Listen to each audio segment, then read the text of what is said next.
শীতের দিনে মিষ্টি কুমড়ার ফুলের চপটা খেতে খুবই মজা লাগে। এই যে মিষ্টি কুমড়া ফুলের চপ দেখছেন, এই ফুলের চপটা আমি সকালে এনে রেখেছি, যার কারণে একটু শুকিয়ে গেছে। তো এই ফুলটা আমি এখন কিছুক্ষণ ভিজিয়ে রেখে তারপরে আমি চপ বানাবো। এবং এই চপটা খেতে কিন্তু খুবই মজা হয়। যদিও আমি আগে খেতাম না, কিন্তু এখন অনেক জায়গায় দেখেছি এবং মানে এক প্রকার একটা কিউরিয়াসিটি কাজ করেছে যে কেমন খেতে। তো সেই জন্য আর কি আমার ট্রাই করার পরে দেখলাম না, ভালোই খেতে। এরপর থেকে এটা আমার খুব একটা ফেভারিট একটা খাবার হয়ে গেছে। তো যাই হোক, এখানে আমি মিষ্টি কুমড়া ফুলগুলো ভিজিয়ে রেখে তারপরে ভিতরে যে একটা ফুলের ডাঁট থাকে সেটা ফেলে দেব, এবং বাইরের যে ফুলের এই ডাঁট থাকে সবুজ যে অংশটা ফুলের, সেটাও ফেলে দিব। এটা সকালে আনা, যার কারণে একটু শুকিয়ে গেছে। এটা যদি একদম টাটকা ফুলটা আনা থাকে তখন খুবই সতেজ থাকে, ফুলটা দেখতেও সুন্দর লাগে। তো যাই হোক, এই যে আমার সম্পূর্ণ ফুলটা প্রসেস করা শেষ। এটা কিন্তু তেমন ভালো করে ধোয়া লাগে না, এটা নর্মালি ধুলেই হয়। যাই হোক, শুধু ফুলের চপটা তো আর বানাবো না, আজকে আমি কাঁচা কলা দিয়ে কাটলেট করব এবং বেগুনের চপ করব। তো বেগুনের চপটা অলরেডি প্রসেস হয়ে গেছে, এটা অলরেডি ভাজতে দিয়ে দেওয়া হয়েছে। এটা ভাজবো, আর পাশে আমি কাঁচা কলা আর আলুটা সিদ্ধ করে নিয়েছি। এটা কাটলেট হবে। এই কাটলেটটা আমার বাচ্চারা খুবই পছন্দ করে। তো এটা এখন পাশের চুলাতে আর কি এটাও প্রসেসিং হবে।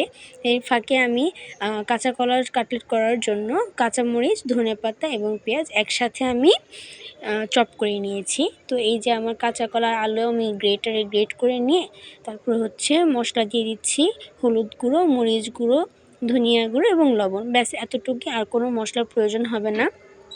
তবে হ্যাঁ, এখানে একটু গরম মশলা দিলে ভালো হতো, যদি আমি ভুলে গেছি। তো যাই হোক, এখানে আমি যে চপ করে রেখেছিলাম পেঁয়াজ, কাঁচামরিচ আর ধনেপাতা, সেগুলো দিয়ে দিলাম, এবং একটু সামান্য কর্নফ্লাওয়ার এবং একটা ডিম দিয়ে ভালো করে এটা এখন মেখে নেব। ব্যাস আমার এতটুকুই হয়ে যাবে। তারপরে আমি কাটলেটের শেপ দিয়ে ভেজে নেব। যে যেরকম আর কি শেপ দিতে পছন্দ করে সে সেরকম শেপ দিয়ে ভেজে নেবে। এখন আমি যেহেতু তাড়াহুড়ো করছি, অতটা আর কি ভালো করে শেপ দিলাম না।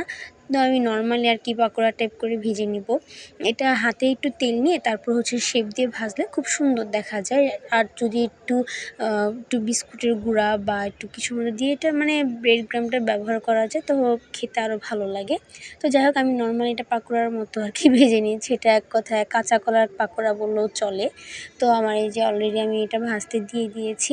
এই যে জিনিসগুলো বানাচ্ছি, এগুলো গরম গরম খেতে খুবই মজা লাগবে, যার কারণে আমি দুই চুলাতে দুটো করে তাড়াতাড়ি করে নিচ্ছি। এই চুলায় কাটলেট করব, আর ওই চুলা অলরেডি বেগুনি আর কি তৈরি করছি। তারপরে আমি এই যে এখন মিষ্টি কুমড়ার ফুলটাও চপ দিচ্ছি। এটা কিন্তু তেমন কোনো কিছুই না, জাস্ট নর্মালি অন্যান্য চপের মতো বেসনে চুবিয়ে তেলে জাস্ট দিয়ে দিব, এতটুকুই কাজ, আর কোনো কাজ না। ফুলটা আর কি পরিষ্কার করার পর তো এই চপটা বানানোর পর এত মজা লাগে, এটা পুরো মাশরুমের মতো লাগে খেতে। এই যে আমার চপ রেডি। আমার আর কি এটা কাঁচা কলার, আপনি পাকোড়া বলেন, কাটলেট বলেন, যা বলেন। এই আমার মিষ্টি কুমড়া ফুলের চপ আর বেগুনি। শীতের দিনের সন্ধ্যায় যদি এরকম গরম গরম পাকোড়া খেতে পাওয়া যায় তাহলে কিন্তু খুবই মজা লাগে, তাই না? তো এই আজকে আমার শীতের দিনের সন্ধ্যায় গরম গরম পাকোড়া খাওয়া। ভিডিওটি কেমন হলো সবাই জানাবেন, সবাই লাইক, কমেন্ট এবং শেয়ার করবেন। সবাই ভালো থাকবেন। আল্লাহ হাফেজ।